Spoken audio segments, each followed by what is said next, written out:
Day good is Friday, mga kasakalam JT. At punta kami ng CF Motors para huling yung rehistro ng motor na e-bike ni Pinsan Soren. At ayun po, dire-diretso lang po tayo yan pumasok sa loob. At nakita po mga naka-display ng motor. Namaya po, titingin po ako dyan ng ITB at sasakay ng konting bagya. At nahalandan po ako. At tingin ko pa mga presyo dyan ay milyunan dahil napakagara po ng motor at napakataas ng CC at dahil din siya ng scooter, ayun o, CF Motors, baka naman. At dire-diretso po ako sa loob, ayan po, pinakita ko po yung mga e-bike na di baterya at meron din naman di gasolina, tapos diretso ako sa ITB. At ayun po, shoutout kay Fish and Race at kay Lord Enzo. At ayun po yung mga sinasabi ko sa inyo, sa tingin ko ang presyo ay mahal. At dire-diretso lang po tayo dyan sa loob. At siyempre, ang gagara niyan, ang sarap sakyan, kung may pambili ka. Pero hindi siya pwede sa highway at hindi siya nare-rehistro. Yan o, di gasolina, pero napakaganda po dyan na naka-show na yan. Yan po, ang dami po niyan. Mamimili po kayo kung may pera kayong pambili. Sure na magkakameron kayo niyan. Pinakamababang CC po niyan ay 425 to 600 CC. Kaya napakalakas po ng makina niyan. Puwede yung pang na-expressway. Siyempre magpapakita bida at with Pisan Soren and Pisan Chino. Ayan po yung masama ko sa dalam.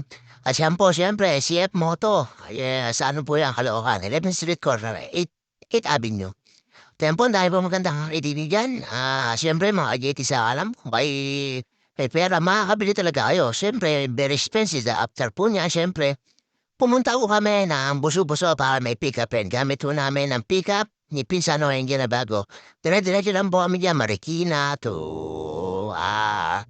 lugar, kaming Quezon City, Cubao, tapos Marikina, Santa Lucia, lahat po dinaanan namin dyan ni Pinsano.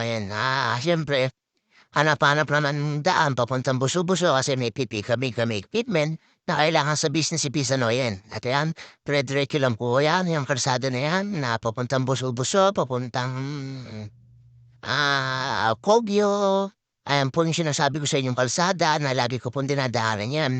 Yung ko lang po siya na video kasi diretso ko kami na Marilaki niyan na iikot ko kami pa Laguna, Patanay. And lalabas ko kami ng Morong Rizal, Pami, siyempre Mabitak, Halahala, Priya, ayan, dire-diretso lang ho. Sabi ko sa inyo, yung kalsada niyan ay palabas ng Kogyo, palabas ng Laguna, papuntang Tanay, na diretso lang po kayo ng buso-buso. Siyempre, medyo traffic lang po dyan. Kaya hindi po nagmamadali si sa Alan JT dyan, baka ma-road race tayo. At konting pasensya po lagi, patawid tayo, siyempre. Pag magbigay tayo sa mga tricycle na mamasada, minsan po nakakainit ng ulo kasi minsan abuso rin naman yung iba, pero mas maganda. Unawain mo na lang sila kasi hindi na naman nagmamadali kalimita sa mga private vehicle. Sana naman maging aware tayo sa lahat sa kalsada, huwag tayo maging mainitin ng ulo. Lahat po kasi ng tao sa kalsada na nagmamaneho makakasalimuhan nyo. Merong hindi nakakaintindi, merong nakakaintindi, merong nangangat, lahat. Lahat naman, siyempre yan, I love Narbana na yan, Narawan. Lampaso kami dyan. Diretso lang po tayo dyan sa kalsada na yan. Wala naman kayong po problema, dyan ang labas ng Tanay. Pwede ko kayong bumaba papuntang Baras, papuntang Laguna, at ayun po siyempre magandang kalsada nila. Ayun po medyo malapit na po kami sa buso-buso dyan, basta dire-diretso lang po yung kalsada na yan. Puro bundok, ayun po, napakaganda po ng view dyan. Punta ko kami sa buso-buso, old. Nung ko lang nalaman na meron palang gano'n na hindi lang buso-buso, may old buso-buso pala po. Yung kalsada po nga napaalapad, napakasarap po magmaneho dyan. Pero may napakadelikado naman po dyan ng mga kurba. Nandiyan po yung mga kalsada na pwede ka sumemplang lalo pag naka-single ka at magbababanking ka.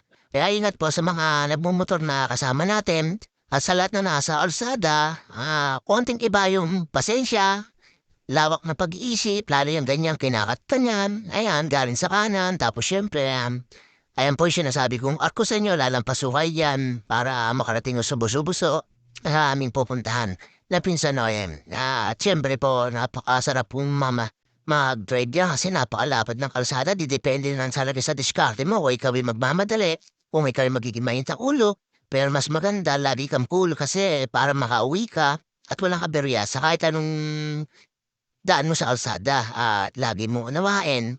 Kung di ka nila maunawahan, ikaw na lang ang manawa sa mga ibang driver at yan siyempre sinasabi ko po sa inyo buso-buso oil, buso-buso, ayan po yung arko, diretso lang po kami diyan. May kukunin po kami diyan, equipment sa kagaya ng sinabi ko sa inyo, sa business ni Pisan Soren. At ayan po yung ayan po nakarating na po kami. At siyempre pinakita ko po yung Manager Soren at ayan po yung kanyang bagong pickup at napalaban talaga sa long ride. Siyempre, papakita dito sa alam, pakit yan, bagong gupit. At ayan po, numberetso ka sa misa nila Marilaki. Ayan po yung balsada na Marilaki na malimit na nababalita. Apakadilim po siyempre, tapos tinted pa, pero pinunan ko lang yung kalsada. Yun lang po yung nakikita talaga. Siyempre, hindi ako nagmamadali dyan. Tingin-tingin na lang sa mga ilaw, tapos after nyan, sa ibabaw, ay may mga restaurant. Ayan po yung papuntang Tanay. Pagdating naman po diyan sa ibabaw, hindi na naman po kayo mahihirapan kasi may mga ilaw na at mga restaurant matao na at tambayan po yan. Parang tagay-tayo yan, kaya lang hindi pa ganun ka-develop. Ayan po yung sinasabi sa inyo, marami restaurant. At syempre po, nagutom mo kami, kumain no kami sa may pami na po. Ayan po, hindi na makita pero yan ni Manais restaurant po sa may pami. Meron no sa Paite, pero dyan no kami kumain. Siyempre, mga JD Salam, papaita. Babay na po, ito na po yung huling video ko kasi kakain kami tapos pauwi na po kami. Bye-bye mga sakalam JT, ayan po, Manais. Sarap po ng pagkain dyan, sure oo. Napakasarap po ng mga kapagkaan diyan. At sa mga gustong kumain diyan, sa may papuntang PAMI.